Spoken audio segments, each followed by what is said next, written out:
Selamat pagi Bapak, Ibu, dan Saudara yang terkasih di dalam Tuhan Yesus Kristus.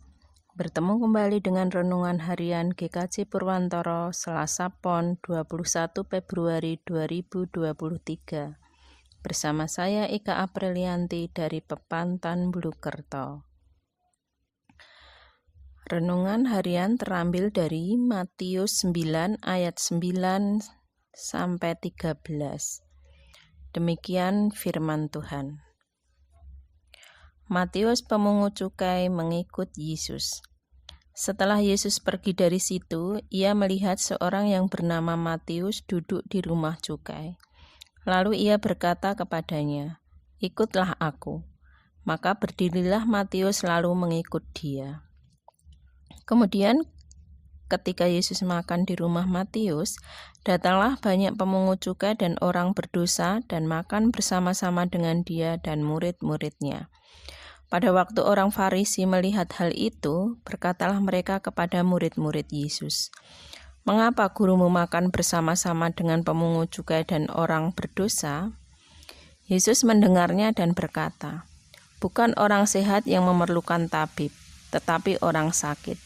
Jadi pergilah dan pelajarilah arti firman ini. Yang ku kehendaki ialah belas kasihan dan bukan persembahan. Karena aku datang bukan untuk memanggil orang benar, melainkan orang berdosa." Berbahagialah kita yang mendengarkan firman Tuhan, merenungkannya dan melakukannya dalam kehidupan sehari-hari. Haleluya, amin.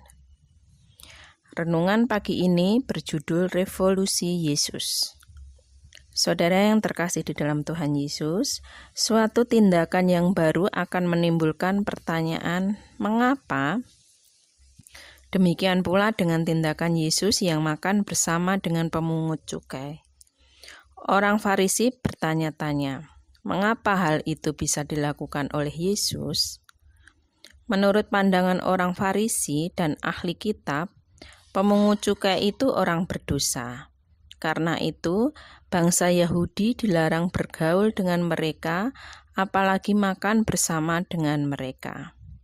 Kalau Tuhan Yesus bersedia makan dengan pemungut cukai, bukannya karena tidak mengenal peraturan yang ditetapkan oleh orang Farisi. Kehadiran Tuhan di rumah pemungut cukai itu untuk menyatakan kepada bangsa Yahudi bahwa ia datang bukan untuk mereka yang merasa dirinya sebagai orang benar, tetapi justru untuk mereka yang merasa berdosa di hadapan Tuhan Allah. Sikap Tuhan Yesus bertentangan dengan sikap bangsa Yahudi pada umumnya, yang cenderung meremehkan dan memandang jijik terhadap orang-orang yang dianggap berdosa. Bagi Tuhan Yesus, kesalehan hidup tidak diwujudkan dengan cara menyisihkan orang yang dianggap berdosa, tetapi justru mendekati dan mendampingi mereka dengan penuh kasih. Amin.